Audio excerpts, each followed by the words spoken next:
एक बार फिर आपका खैर मकदम है नाजरीन। जैसा कि हमने आपको बताया कि जम्मू कश्मीर में भी डीडीसी चुनाव के दूसरे मरहले के तहत वोटिंग जो है 2 बजे तक जारी रही और जो लोग पहुंचे हैं उन्हें वोट डालने का हक दिया जा रहा है। जैसा कि हमने मुख्तलिफ नुमाइंदों से बात की और परवेज भट्ट इस वक्त हमारे साथ मौजूद हैं। हमारे नुमाइंदे परवेज, क्या अपडेट देंगे? इस वक्त आप कहां पर हैं?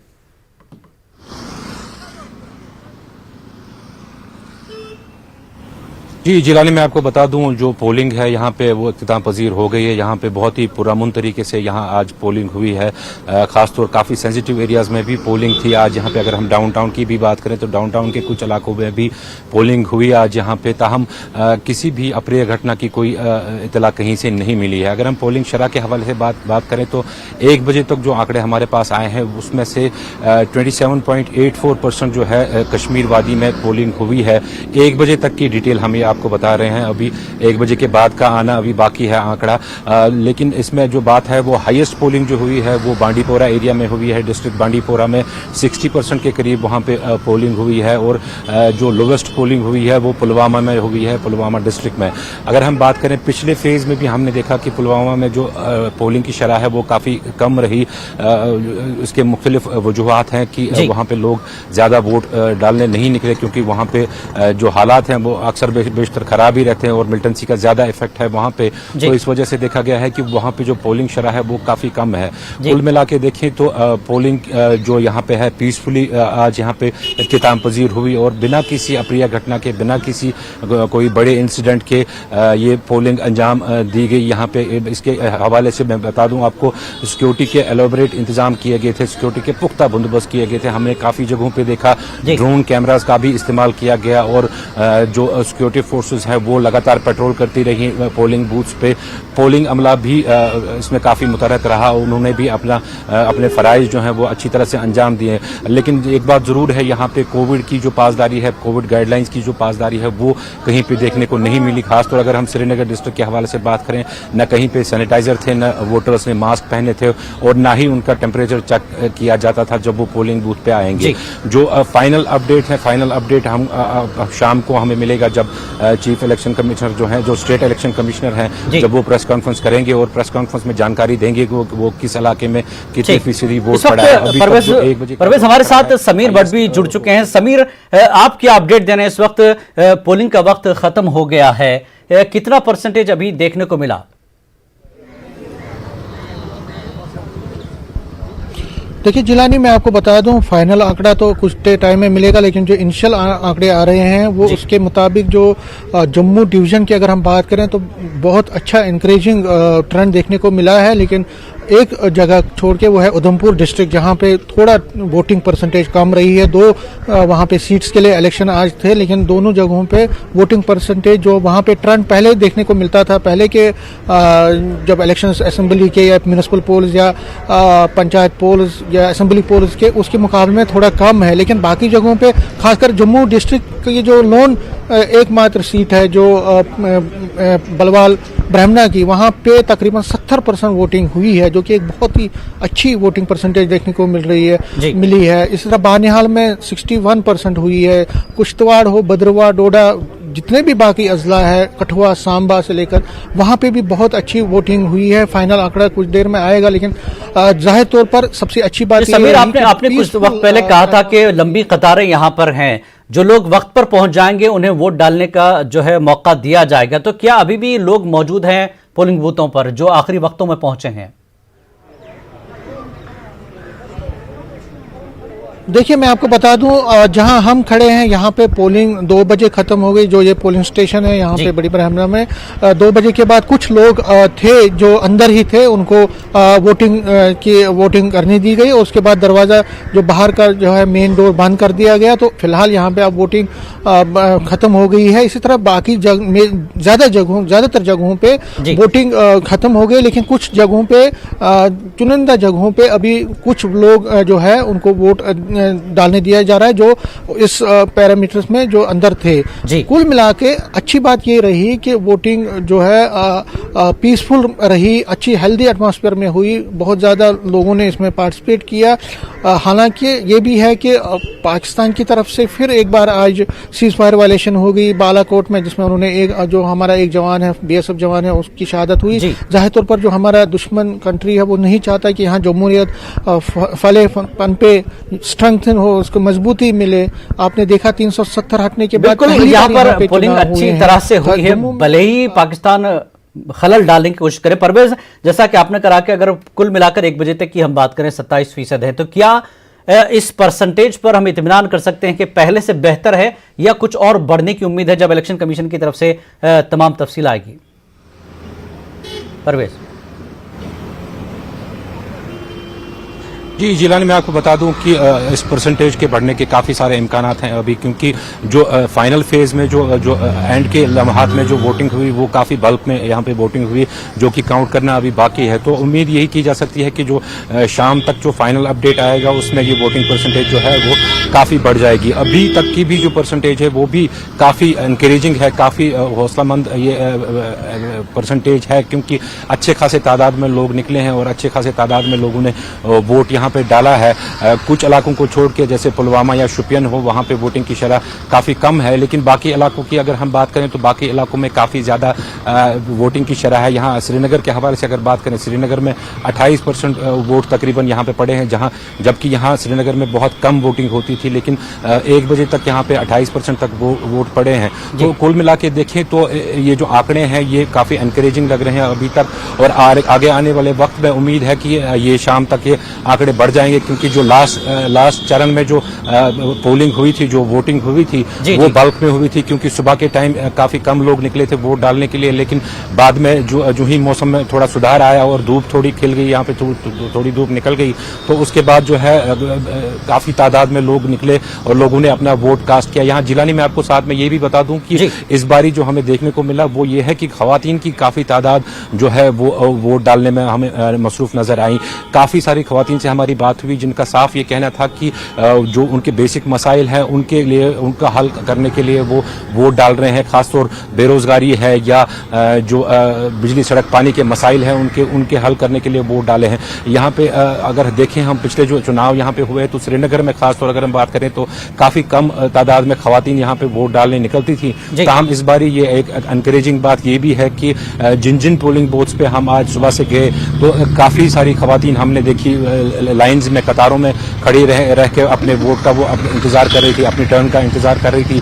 तो ये भी एक एनकरेजिंग बात है काफी। परवेज एक चीज और भी है, कई ऐसे जो है हल्के वहां पर खवातीन उम्मीदवार भी रही, 4-4, 5-5 उम्मीदवार रही, और इस बार खवातीन उम्मीदवारों का इलेक्शन में आना और एक तरह से किसी तरह की कॉल ना होना और सभी पार्टियों का इस इलेक्शन में पार्टिसिपेट करना, तो एक तरह से सियासी अमल के शुरुआत का इंतजार करें या सियासी अमल चाहते हैं लोग जम्मू कश्मीर में। परवेज, ये भी एक वजह होगी, लोग जो परसेंटेज बढ़ा है।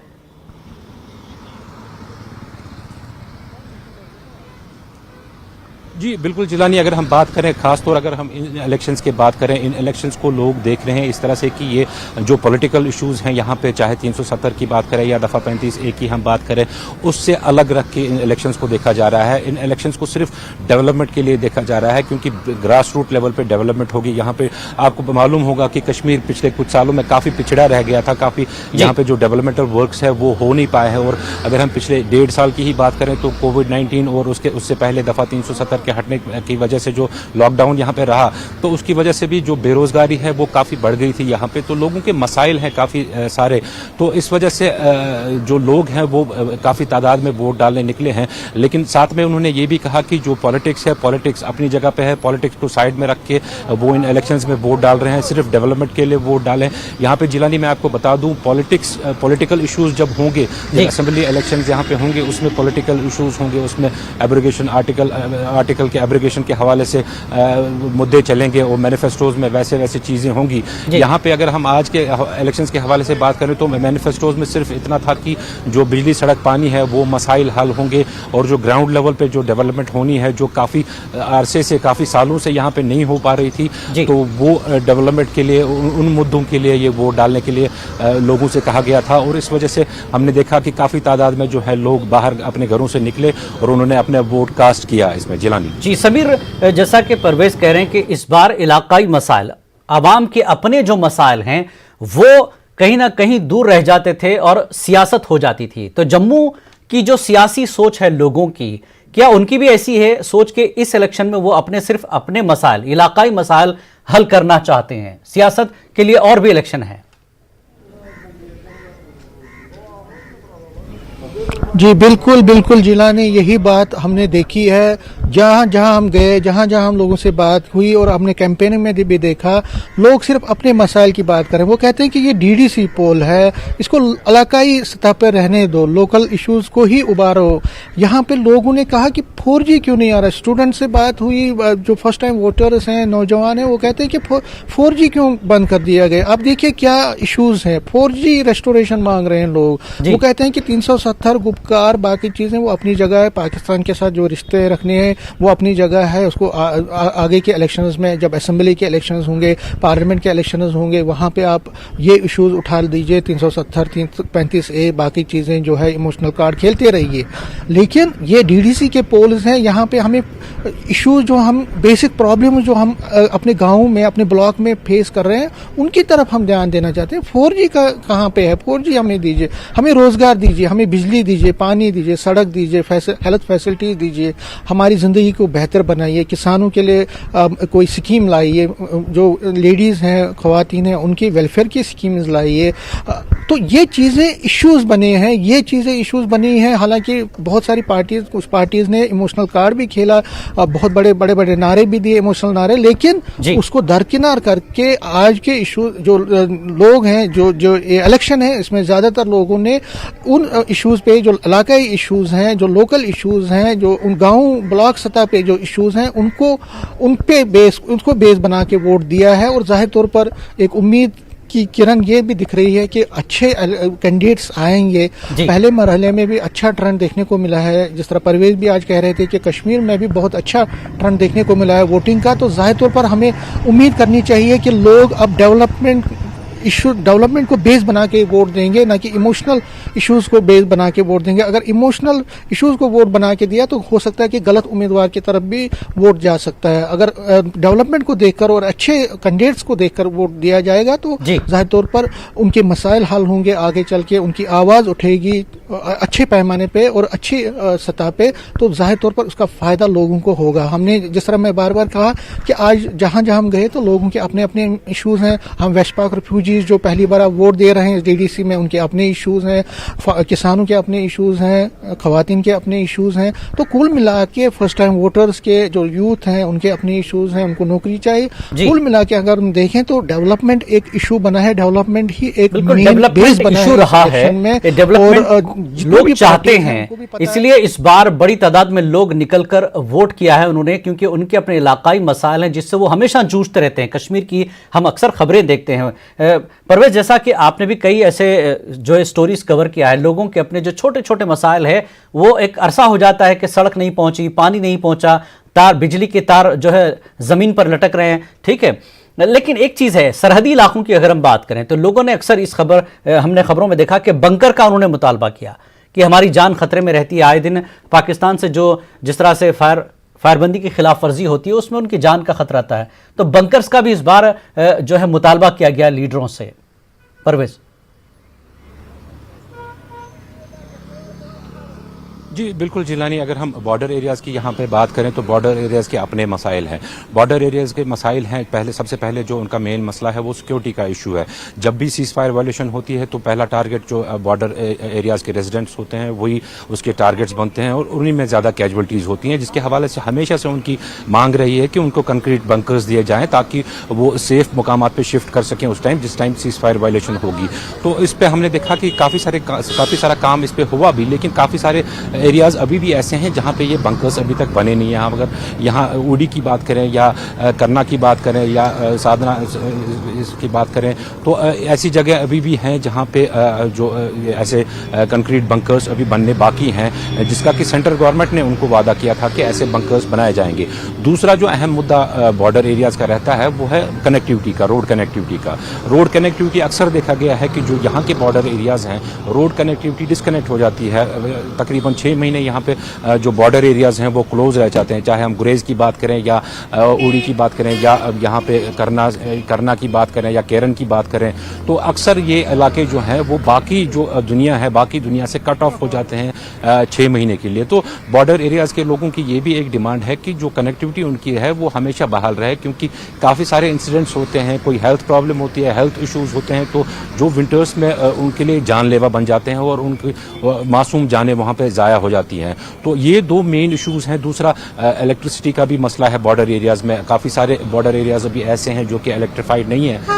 कोशिश सरकार की ये रही है कि ऐसे एरियाज को इलेक्ट्रीफाई किया जाए, ताहम अभी भी काफ़ी सारे एरियाज हैं जो अभी भी इलेक्ट्रीफाई नहीं हुए हैं। तो एक मांग ये भी है उनकी कि बॉर्डर्स में इलेक्ट्रिसिटी पहुंचाई जाए, जो सड़क कनेक्टिविटी है वो बढ़ाई जाए, और जो सबसे बड़ी उनकी दरीना मांग यही है कि जो कंक्रीट बंकर्स हैं जिससे वो अपनी जानें बचा सकें जब सीज़फायर वायलेशन होती है, जो कि अक्सर यहाँ पे होती रहती है कश्मीर में, तो उनकी मांग है कि ऐसे कंक्रीट बंकर्स बनाए जाएँ जिनके सहारे वो अपनी जानें बचा सके। जी जिलानी जी, समीर भी हमारे साथ। समीर, जैसा कि परवेज बता रहे हैं कि सरहदी इलाकों का मामला रहता है, हमारे लोगों को हमेशा शिकायत रहती है कि पहले उनकी सलामती भी जो है अहम है। तो जम्मू में जो सरहदी इलाके हैं जम्मू के, और वहाँ जम्मू में भी किस तरह की सिक्योरिटी को लेकर लोगों की बातें जो है इस बार इलेक्शन में सुनने को मिली आपको? देखिए, बिल्कुल जिस तरह परवेज कह रहे थे सेम सिचुएशन जम्मू में भी है। जम्मू के जो बॉर्डर एरियाज हैं, चाहे इंटरनेशनल बॉर्डर है या लाइन ऑफ कंट्रोल है, वहाँ पे जो गवर्नमेंट ने कहा था कि हम बंकर्स बनाएंगे, हालांकि बहुत सारे बंकर्स अभी बने भी हैं, लेकिन कुछ जगहों पे अभी बंकर्स की तामीर पूरी तरह से मुकम्मल नहीं हुई है। तो जाहिर तौर पर लोग जो वहाँ पे रहने वाले लोग हैं वो चाहते हैं कि इन बंकर्स की तामीर जल्द से जल्दी हो। दूसरा, गवर्नमेंट ने उनको कहा था कि हम 5 मरला जमीन देंगे जहाँ सिक्योर एरियाज हैं, जब भी कोई फायरिंग होती तो वो अपने वहां पे शिफ्ट कर सकते हैं, लेकिन उसमें बहुत सुस्त रफ्तारी से काम लिया जा रहा है। वो जो जमीन का प्लॉट 5-5 मरला जमीन प्लॉट देने की बात है वो उसमें थोड़ा बहुत पेशरफ्त कम है। तो जाहिर तौर पर जो ये मसाइल है बॉर्डर, क्योंकि बॉर्डर के जो लोग हैं सरहदी इलाकों में जो रहने वाले लोग हैं उनके अपने मसाइल हैं, वो उनकी अपनी प्रॉब्लम्स हैं, वो लगातार वो फायरिंग का सामना करते हैं, बहुत ज्यादा नुकसान उनको उठाना पड़ता है हमेशा ही, चाहे इंटरनेशनल बॉर्डर पे हो या लाइन ऑफ कंट्रोल पे। तो उनके जो है उनका जो ट्रेंड है वोट का, हालांकि हमेशा जब भी वोटिंग होती है, जब भी इलेक्शंस होते हैं, हमने देखा है कि वो बिल्कुल किसी पाकिस्तानी फायरिंग की परवाह न करते हुए या पाकिस्तान की जो हिमाकत होती है, आज भी हमने देखा बालाकोट में जिस तरह उन्होंने एक बीएसएफ जवान की शहादत की है, तो लेकिन उसकी परवाह न करते हुए बीएसएफ जो बॉर्डर एरियाज में जो सरहदी इलाकों में रहने वाले लोग हैं हमेशा वोट करते हैं और अच्छा वोट परसेंटेज वहां देखने को मिलता है।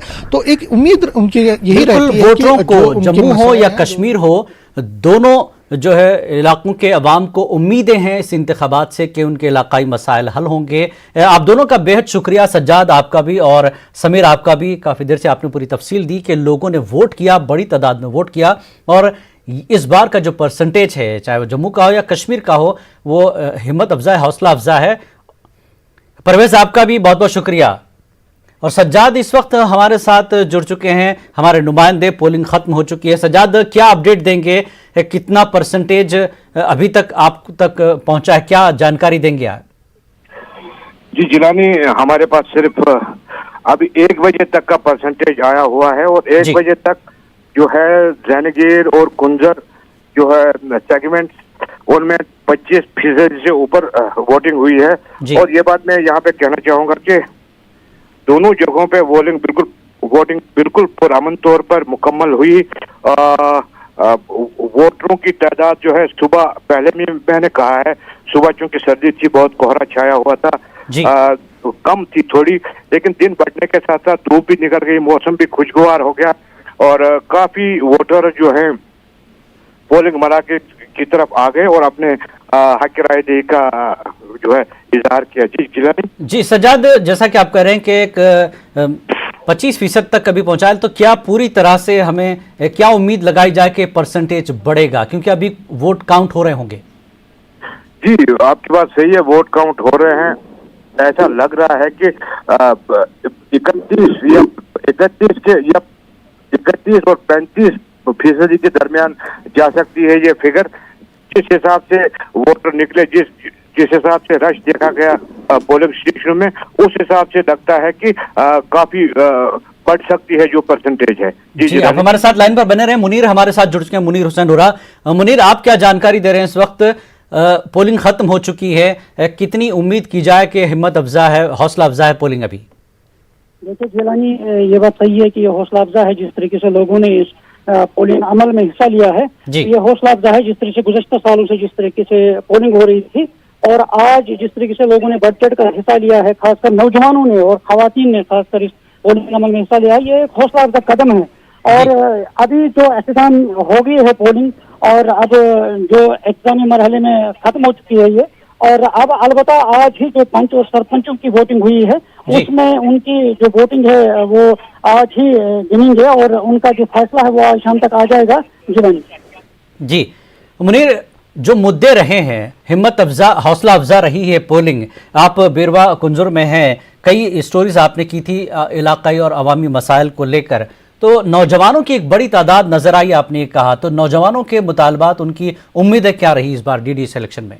देखिए, नौजवानों के साथ जब हमारी बात हुई है तो उनका ये कहना है कि ज्यादातर नौजवानों के जो मसाइल है, खासकर खेल कूद के मसाइल है या तालीम का सबसे अहम मसला जो यहाँ पे रहा है, जो स्कूलों का जो इंफ्रास्ट्रक्चर है, लोगों ने काफी ये बरहमी की है कि गुज़श्ता जो सियासतदान रहे या इंतजामिया रहे, उस वजह से जो तालीमी निज़ाम है उसमें बेहतरी चाहते हैं, और खेल कूद में ज्यादातर जो उसमें बेहतरी चाहते हैं, चाहे प्ले ग्राउंड हो, और साथ साथ वो उनका ये भी कहना है कि जैसे बिजली का मसला, पानी का मसला और सड़कों का मसला, ये ज्यादातर जहाँ भी हम गए हैं बेशतर जगहों पे ज्यादातर यही उस पर फोकस किया गया है कि ये दरपेश मसाइल है। और अब जब जवानों ने इससे बढ़कर भी ये कहा है कि जो खेलकूद का इंफ्रास्ट्रक्चर होना चाहे वादी में जिस तरीके से नहीं है, और जैसे खेल के मैदान होने चाहे वो नहीं है, और वो होने चाहे, और साथ साथ तालीमी निज़ाम को बेहतर बनाने के लिए उसके लिए जो स्कूली निज़ामिया जो है वो बेहतर होना चाहिए, इंफ्रास्ट्रक्चर बेहतर होना चाहिए, ताकि आगे चलकर उनके जो ये मसाइल है वो हल हो सके। जी जनाब, बिल्कुल मुनीर, नौजवान जैसा कि आपने कहा कि बड़ी तादाद में निकलकर उन्होंने एक उम्मीद के साथ डीडीसी इंतखाबात में हिस्सा लिया है, वोट किया है। सज्जाद, बारामूला में आप हैं, बारामूला में किस तरह के मसाइल हैं, और जैसा कि आप कह रहे हैं कि ये करीब 31 से 32% तक पहुंचेगा, अभी फिलहाल जो पूरी तरह से जानकारी नहीं है, लेकिन आपने जैसा कहा कि 25% 1 बजे तक का पहुंचा है, तो पोलिंग परसेंटेज बढ़ा है। मसाइल क्या थे और पोलिंग परसेंटेज बढ़ा है तो किस तरह के तबका, यानी नौजवान तबका और खवातीन और बुजुर्गों की हम बात करें तो कौन सा तबका आपको पोलिंग लाइन में नजर आया? जी जिलानी में आज के जो असेंबली हलका है उसकी बात करूंगा। जैनगेर इलाका है, सोपोर से सटा हुआ सोपोर कस्बे से, तो उसमें इलेक्शन था, और काफी लोगों से हमने बात की और यही बात सामने आ गई कि पानी, बिजली, सड़क जो है, बुनियादी सहूलियात जो हैं लोगों के, वो अभी तक उनको मैसर नहीं है। इतने लोग आए, इतने मिनिस्टर आए, इतने एमएलए आए उनके इलाकों के, लेकिन ये छोटे बड़े मसले वो हल नहीं कर सके, क्योंकि सर्दियां हैं, बिजली की आंख मिचौली शुरू हो गई है। कई इलाकों से यही शिकायत रही है कि बिजली सर्दियों के आते ही गायब हो जाती है, और तादाद जो बता रहे हैं आपके बढ़ने की तवक्का है। जी, तादाद तो बढ़ने की तवक्का है, लेकिन एक सवाल आपका था कि किस उम्र के लोग। जी हम जहाँ पर भी गए, जिन पोलिंग स्टेशन पे भी गए, जिन पोलिंग बूथों पे भी गए, तो वहाँ पे नौजवान, खवातीन, बुजुर्ग अफराद सारे निकल के अपना वोट डाल रहे थे, और उनका यही एक मतलब था, मकसद था वोट डालने का, अपने हक राय देने का, कि उनके जो छोटे बड़े मसले हैं वो हल हो जाएं, और उन्हें उम्मीद है कि इस इलेक्शन से जो नुमाइंदे सामने आएंगे वो उनके ये मसाइल हल करने में कामयाब होंगे। जी जिलानी, बहुत बहुत शुक्रिया आपका सज्जाद, इस पूरी जानकारी के लिए। आप ही का एक वक्त हम देखेंगे। नाजरीन, कांग्रेस के सीनियर लीडर व साबिक असेंबली मेंबर बराए शंगस गुलजार वानी ने गुपकार अलायंस के हवाले से पार्टी मौक़िफ़ के बरक्स बयान दिया है, मुतनाज़ा बयान दिया है। कांग्रेस ने कहा था कि वो गुपकार अलायंस का हिस्सा नहीं है।